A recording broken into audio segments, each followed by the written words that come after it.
کوئی زبان خاموش نہ رہے. حضور علیہ السلام کی صورت سب سے، حضور علیہ السلام کا حسن و جمال، حضور علیہ السلام کا چہرہ انور، حضور علیہ السلام کا سر مبارک، حضور علیہ السلام کے بال مبارک، حضور علیہ السلام کی داڑھی مبارک، حضور علیہ السلام کی آنکھیں، حضور علیہ السلام کے ابرو، حضور علیہ السلام کی پلکیں، حضور علیہ السلام کے رخسار مبارک، حضور علیہ السلام کا ناک مبارک، حضور علیہ السلام کے ہونٹ مبارک، حضور علیہ السلام کے دانت مبارک، حضور اکرم صلی اللہ علیہ وسلم کا سینہ مبارک، حضور علیہ السلام کے بازو مبارک، حضور علیہ السلام کے ہاتھ مبارک، حضور علیہ السلام کے ہاتھ مبارک کی انگلیاں، حضور علیہ السلام کے ہاتھ مبارک کی ہتھیلی، حضور اکرم صلی اللہ علیہ وسلم کے سینہ مبارک پر بالوں کی ایک لکیر،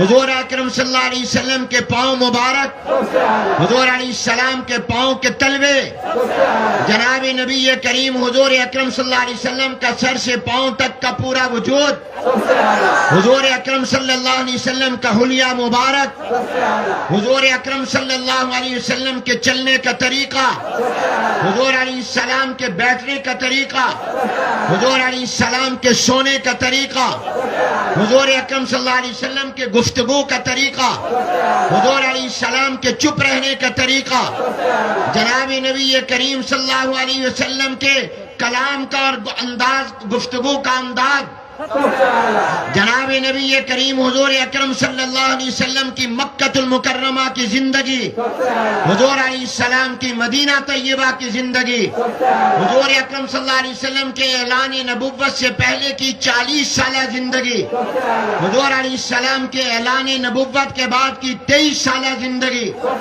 جناب نبی کریم حضور اکرم صلی اللہ علیہ وسلم کی بچپن کی زندگی، حضور علیہ السلام کی جوانی کا زمانہ، حضور علیہ السلام کی عمر مبارک کا آخری حصہ، حضور علیہ السلام کی دن کی زندگی، حضور علیہ السلام کی رات کی زندگی، حضور علیہ السلام کی صبح، حضور علیہ السلام کی دوپہر اور شام، جناب نبی کریم حضور اکرم صلی اللہ علیہ وسلم کی نماز کا طریقہ، حضور علیہ السلام کے وضو کا طریقہ، حضور علیہ السلام کے حج کا طریقہ، حضور علیہ السلام کے خانہ کعبہ اور بیت اللہ کے طواف کا طریقہ، جناب نبی کریم صلی اللہ علیہ وسلم کے عمر مبارک، حضور اکرم صلی اللہ علیہ وسلم کی ہجرت، حضور علیہ السلام کے جہاد کا طریقہ، جناب نبی کریم صلی اللہ علیہ وسلم کی احادیث مبارکہ، حضور علیہ السلام پر اترنے والی کتاب قرآن کریم،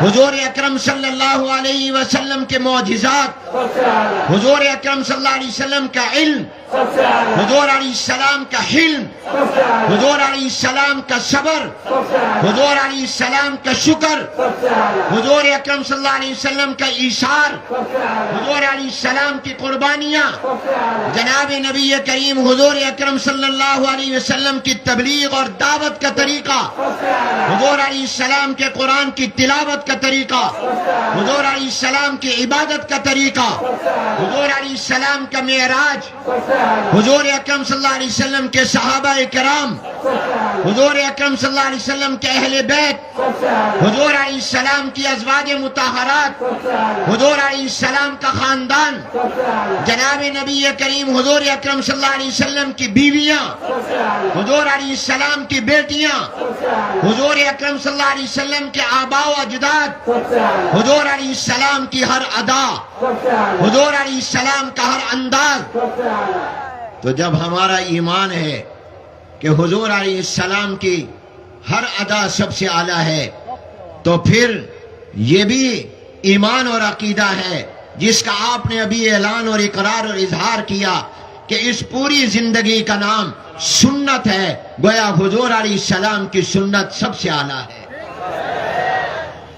উনি বলেন যে আজকের বিষয় আমার আলোচনার বিষয় রাসূলুল্লাহ সাল্লাল্লাহু আলাইহি ওয়াসাল্লামের সুন্নাত এবং তার ফজিলত।